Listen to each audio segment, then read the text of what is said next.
एक भांजा अपने मामी के कहने पर अपने मामा का हत्या कर देता है। और जो हत्या करता है, हत्या करने की वजह आप जानेंगे तो आप भी चौंक जाएंगे कि आखिर जो भांजा अपने मामा के घर पे महज 14 साल की उम्र से रहता था, पढ़ाई लिखाई करता था और मामी से प्यार कर बैठता है और प्यार करने के बाद में मामा को ही मौत के घाट उतार देता है।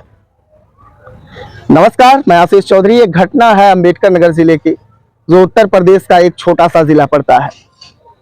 और ये जो घटना है, कहीं ना कहीं रिश्तों पर भी विश्वास का जो एक माहौल पैदा होता है, रिश्तों में एक जो दिल की गहराइयों से लगाव जुड़ा होता है, उसको भी तोड़ देता है।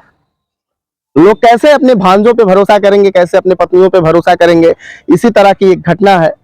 और ये जो घटना है, यहाँ पर एक भांजा 14 साल की उम्र में अपने मामी के यहाँ पढ़ता है और पढ़ते पढ़ते जो है, कब वो 20 साल का होता है, कब मामी से प्रेम हो जाता है। और मामी से जब प्रेम होता है तो मामी कहती है कि अगर तुम मेरे साथ में रहना चाहते हो और ये जो संपत्ति है मामा की, इसको भी अगर मेरे पास लाना चाहते हो और इसे अगर तुम भी राज करना चाहते हो तो मामा को मारना पड़ेगा। और मामी के प्रेम भरी चिकनी चुपड़ी बातों में वह भांजा आ जाता है और अपने मामा को मौत के घाट उतार देता है। मामा जो है अक्सर अपने गांव से 6 किलोमीटर की दूरी पर आटा चक्की की मशीन थी, वो दुकान पे जाया करता था और दुकान से रात में लगभग 10 बजे या 9 बजे आया करता था। ऐसे ही ये घटना चलता था और इस बीच में उनको जो प्यार होता है, वो प्यार इस तरह से परवान चढ़ता है कि परवान इस तरह से चढ़ता है कि मामा के मौत से ही शांत होती है। अंबेडकर नगर जिले में एक छोटा सा थाना पड़ता है। थाना के अंतर्गत एक ग्राम सभा पड़ता है। वहाँ पे एक जियाउर नाम का एक व्यक्ति निवास करता था, जिसकी पत्नी थी और ठीक ठाक थी और सुंदर भी थी। लेकिन ऐसा होता है कि उस सुंदरता के जाल में वो नहीं था कि मेरी पत्नी है तो मैं दिन रात अपने पत्नी के पास ही रहूंगा। और वह अपने बच्चों की पढ़ाई लिखाई के लिए हमेशा दुकान पे ही रहा करता था। जब वह व्यक्ति अपने दुकान के लिए चल देता था तो इन लोगों को मौका मिल जाती थी, यानी मामी और भांजे को, और ये लोग अपने प्रेम का प्रचार प्रसार एक बंद कमरे में एक दूसरे से किया करते थे। ऐसे ही कुछ दिन आते जाते बिता, इधर उधर सुनाई भी दिया। लेकिन जो मामा था गंभीर स्वभाव का था, परिवार को जिलाना था, रिश्तों को बना के रखना था, बच्चों की पढ़ाई पे उसे ध्यान देनी थी और आगे का कुछ भविष्य भी सोच के रखा था। लेकिन जो ये सिलसिला चल रहा था मामी और भांजे के बीच में प्रेम प्रसंग का, ये जो मामला था, उसको वो नजरअंदाज कर दिया करता था। उसे भरोसा नहीं होता था कि मेरे बहन का लड़का मेरे पत्नी के साथ अवैध संबंध में पाया जाएगा, यानी गलत तरीके से पाया जाएगा। इन सब सुनी सुनाई बातों पे भरोसा नहीं करता था। इसी तरह से 8 साल बीत जाते हैं और एक दिन ऐसा समय आता है कि भांजे की पढ़ाई जो है यहाँ से कंप्लीट होती है मामा के घर से, और वो जो है जाने के लिए कहता है कि आगे की पढ़ाई आप अपने घर से करिए या फिर कहीं जो है आगे बढ़िए और आप एक अच्छा मुकाम हासिल करिए। लेकिन भांजा जाए तो जाए कैसे, जब मामी का वो रसीला ओठ और उमकती जवानी के प्रेम में वो घायल हो चुका था तो कैसे जाता। कई बार जब इधर उधर सुना तो सुनने के बाद सोचता है कि आखिर मैं इसे इतने दिन से कह रहा हूँ जाने के लिए, ये जा नहीं रहा है, तो आखिर बात क्या हो सकती है। वो अगले दिन सो के उठता है, फिर उसी जो है तरीके से अपने साइकिल पे अपना सामान रखता है और साइकिल का सामान लेकर के दुकान की तरफ रवाना होता है। मामी और भांजे को तो ये बातें समझ में आती है कि शायद मेरा पति अब तो चल दिया है दुकान की तरफ और मामा चल दिया दुकान की तरफ, अब हमें मौका है। फिर वो नग्न अवस्था में एक बिस्तर पर हम बिस्तर होते हैं, एक ही बेड पर। मामा कुछ दूर जाता है, जाने के बाद 1 या आधे घंटे बाद फिर रिटर्न होता है। देखता है तो उसकी पत्नी और उसका भांजा एक दूसरे से बड़े लज्जा वाली हालत में लिपटे हुए थे, यानी एक ही बिस्तर पर बिना कपड़ों के एक दूसरे से सटे हुए, यानी बाहों में बाहें डालकर बेड पे लेट करके एक दूसरे से प्रेम भरी बातें करना। उन्हीं सब मतलब उसी सब हालत में जब वह देखा अपनी पत्नी और अपने भांजे को तो कुछ नहीं कह करके वहां से वो रिटर्न हो लिया। और शाम को जब वो इधर से गया तो ड्रिंक करके जाता है। वो अपना जो पत्नी और भांजे का लीला अपने आंखों से जब देखता है तो उसे सहन नहीं होती है। और सहन जब नहीं होती है तो वह यही सोचता है कि क्यों ना अब हम आगे एक काम करें कि इन लोगों को समझाने का प्रयास करें, शायद मेरी पत्नी अगर समझ जाए तो भांजा भी यहाँ से चला जाएगा। अब वह इन सब मामलों को लेकर के अपने पत्नी को, रात होती है तो अपने पत्नी को समझाना शुरू करता है कि देखो वो हमारा भांजा है और इस तरह से जो संबंध है गलत है। तो पत्नी तमाम कस्में खाने लगती है, सब गलत है, ऐसा नहीं है, वैसा नहीं है, मैं एक बेटे समान उनको समझती हूँ, ये सब जो आरोप है बेबुनियादी है, गलत है। तब पति बोलता है कि मैं दुकान की तरफ से रवाना हुआ, रिटर्न हुआ, और रिटर्न होने के बाद मैं देखा हूँ अपनी आंखों से, और ये घटना मेरे आंखों के सामने हुई है। आज 8 सालों से मैं सुन रहा हूँ, लेकिन मुझे भरोसा या विश्वास नहीं हुआ, लेकिन अब विश्वास हो चुका है क्योंकि मैंने अपनी आंखों से देखा है। जब पत्नी जान जाती है कि अब मेरे पति जान गए हैं, तो अपने भांजे को अगले दिन समझाती है कि यहाँ से आप चले जाओ और हमारा आपका प्रेम का जो सिलसिला है वो चलता रहेगा, मैं आऊंगी, आप आएंगे, इस तरह से हम लोगों की मुलाकात होती रहेगी।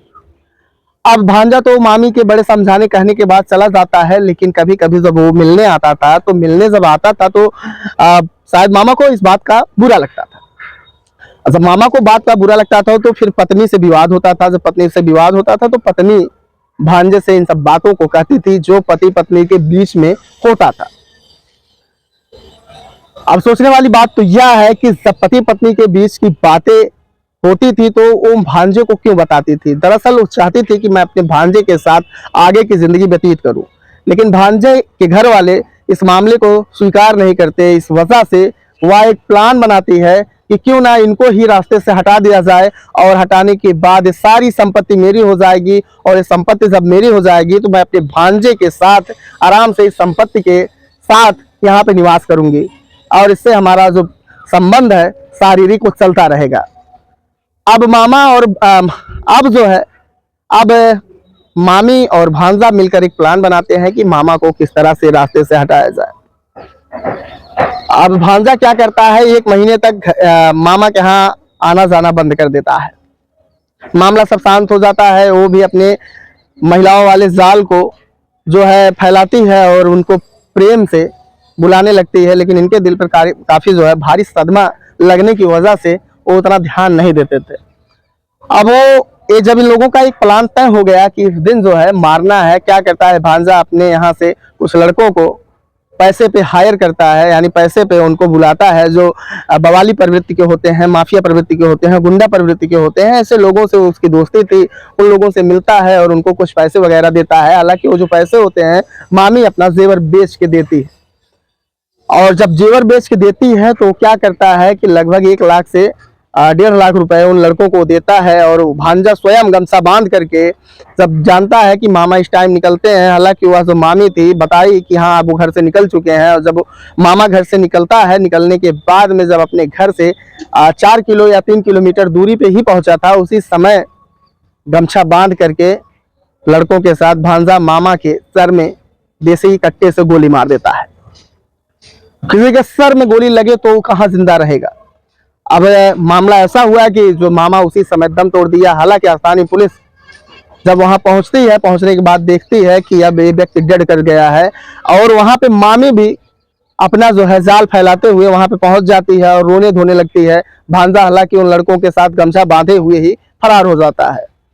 पुलिस को संदेह होता है कि इस व्यक्ति की जब किसी से दुश्मनी ही नहीं है, पूछताछ करते हैं, पूछताछ में पता चलता है कि इस व्यक्ति की किसी से दुश्मनी ही नहीं है। व्यक्ति आए दिन अपने दुकान से घर, घर से दुकान आता जाता था, बड़ा ही नॉर्मल स्वभाव का व्यक्ति था। काफी जांच पड़ताल के बाद पुलिस इस नतीजे पे पहुंचती है कि आखिर कातिल मामी और भांजा ही हो सकता है।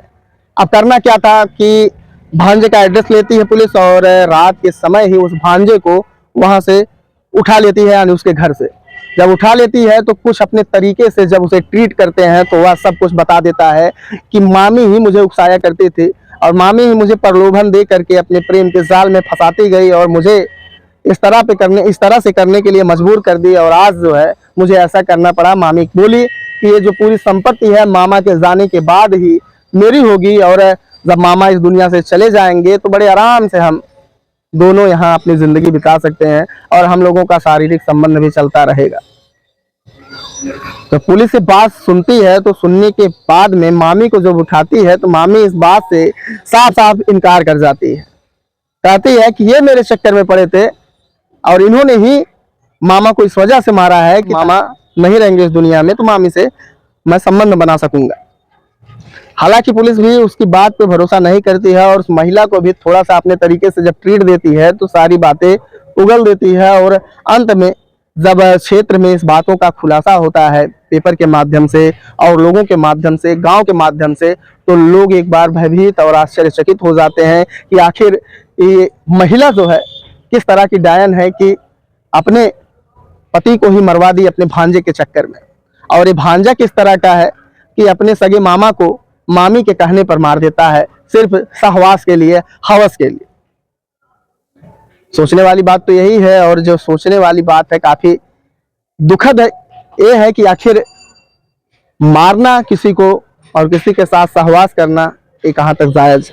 हालांकि जब भांजे की वो मामी पत्नी भी नहीं थी और पत्नी वो मामी जो थी वो पत्नी जब जियाउर की थी, आखिर जो है जियाउर को मारने के बाद उसको क्या मिला, आज वो भी जेल में है और वो भी जेल में है। मामी और भांजे अब जेल में है, मनाए हनीमून। अब क्या करना है।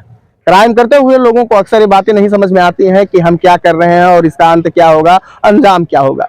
लेकिन लोग क्राइम करते हैं, होश उनका खो जाता है और उस जोश में होते हैं। कहीं जवानी के जोश में कोई हत्या करता है तो कोई जो है एक पागलपन और बदले के भावना में। तो कहानी, हमें उम्मीद है जो सच्ची घटना है वो आपको समझ में आया होगा और आप भी सावधान होंगे कि ऐसे रिश्ते जो होते हैं बड़े नाजुक होते हैं, जब टूटते हैं तो इस तरह से टूटते हैं कि उसकी जो रिश्तों की मोतियां होती हैं वो बीनने के बाद भी नहीं जुड़ती हैं। इस वजह से आप लोग भी अपने रिश्ते में खटास ना आए। जो रिश्ता आप बनाएं, रिश्ता चलाएं, उसमें भरोसा किस तरह से करना है वो आपके ऊपर निर्भर है। तो फिर किसी नेक्स्ट ऐसे ही क्राइम स्टोरी के साथ आपसे मिलेंगे। जय हिंद।